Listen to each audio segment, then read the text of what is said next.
दूसरे नंबर के सबसे महत्वपूर्ण जो मंत्री हैं उनको सहकारिता विभाग दिया गया। बिहार सरकार ने भी गेहूं और धान की अधिप्राप्ति के साथ साथ एनसीसीएफ और नेफेड दोनों को दलहन तेलहन की अधिप्राप्ति के लिए भी एजेंसीज को मान लिया गया है। कि आप बिहार से हैं तो बिहार को थोड़ा ज़्यादा हक मिलेगा। देखिए हमारी प्राथमिकता जहाँ के हैं उस पर रहेगी।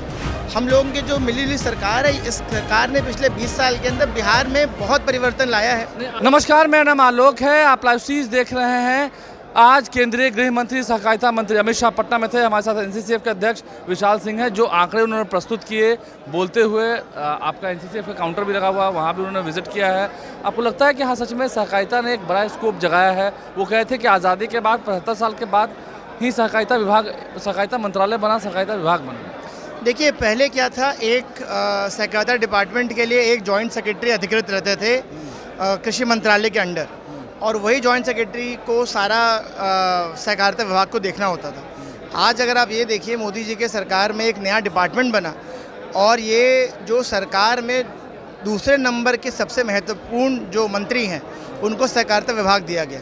ये अपने आप में बताता है कि डिपार्टमेंट की कितनी ज़रूरत और कितनी इम्पोर्टेंस है। लेकिन बिहार में तो कहा था ना कि धान अधिप्राप्ति का जो लक्ष्य रखा गया है या गेहूं अधिप्राप्ति का या दलहन की बात होती है, उतना सरकार पूरा नहीं कर पा रही है। देखिए अभी क्या हो रहा है कि बिहार सरकार ने भी गेहूं और धान की अधिप्राप्ति के साथ साथ एनसीसीएफ और नेफेड दोनों को दलहन तेलहन की अधिप्राप्ति के लिए भी एजेंसीज को मान लिया गया है। और आगे आने वाले कुछ महीनों के अंदर दलहन तेलहन की अधिप्राप्ति के लिए, किसानों के फ़ायदे के लिए एनसीसीएफ और नेफेड दोनों काम करने वाले हैं। क्योंकि आप बिहार से हैं तो बिहार को थोड़ा ज़्यादा हक मिलेगा। देखिए हमारी प्राथमिकता जहाँ के हैं उस पर रहेगी, और मैं माननीय गृह मंत्री और माननीय प्रधानमंत्री जी का धन्यवाद देना चाहूँगा, और माननीय कृषि मंत्री जी का भी धन्यवाद देना चाहूँगा कि उन्होंने दलहन तेलहन के लिए बिहार सरकार को काम करने के लिए कहा, और बिहार सरकार ने उनके आग्रह को माना, और आज बिहार सरकार भी दलहन तेलहन की अधिप्राप्ति के लिए तैयार है। अमित शाह ने एक बड़ी बात कही है कि अगर इस साल चुनाव में जीत होती है एनडीए की, तो यहाँ पर तमाम जो सैकड़ों की संख्या में चीनी मिलें जो बंद पड़ी हैं वो शुरू हो जाएंगे। देखिए वो अभी क्यों नहीं हो सकती, इसमें अवरोध क्या है? देखिए अवरोध इस चीज़ में मुझे कहने में कोई संकोच नहीं है कि हमारी सरकार काम करने में विश्वास करती है, और मैं ये मानता हूँ कि अगर उन्होंने कहा है तो उनके पास एक रूपरेखा, एक पूरा रोड मैप होगा। अब वो रोड मैप तो उन्हीं को विस्तार में बताना होगा। क्या सच में पहले की सरकारों में जो अमित शाह ने कहा, लालू प्रसाद को चैलेंज दिया है कि वो बताएं कि उनका क्या काम रहा, कितना काम रहा, क्या पता है सच में इस बात में सच्चाई है? देखिए हम लोग तो ये मानते हैं कि हम लोगों ने लालू जी के राज को अपनी आँख से नहीं देखा है, लेकिन हम लोग नीतीश कुमार और नरेंद्र मोदी के राज शासन को देख रहे हैं। हम लोग पूरा देश घूमते हैं और वहाँ कांग्रेस रूल्ड गवर्नमेंट्स को भी देखते हैं, और जहाँ एनडीए की सरकार उन राज्यों को भी देखते हैं।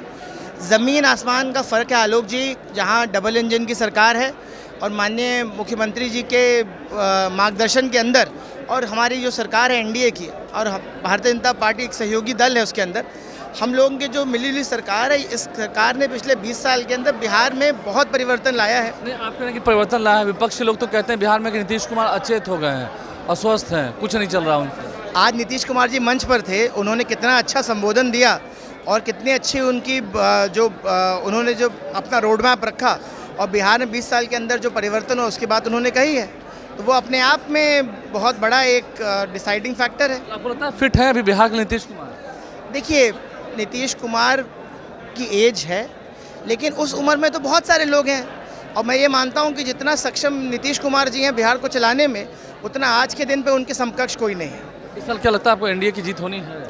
देखिए निश्चित चीज़ों पे सवाल नहीं पूछना चाहिए। तो सवाल ही पूछे, उसमें क्वेश्चन मार्क है। मैं पूरी बात खत्म कर, हुआ ही नहीं तो बिहार में एनडीए की सरकार आना निश्चित है, क्योंकि लोग हमारे साथ हैं। ये इसको मैं ये नहीं कहूँगा कि भाई अलायंस की बात है। बिहार सरकार के साथ भारतीय जनता पार्टी और जनता यूनाइटेड के साथ बिहार का आम आदमी साथ है, और हम लोगों की जिम्मेवारी है कि हम लोग लोगों की सेवा करें और अधिक से अधिक काम करें।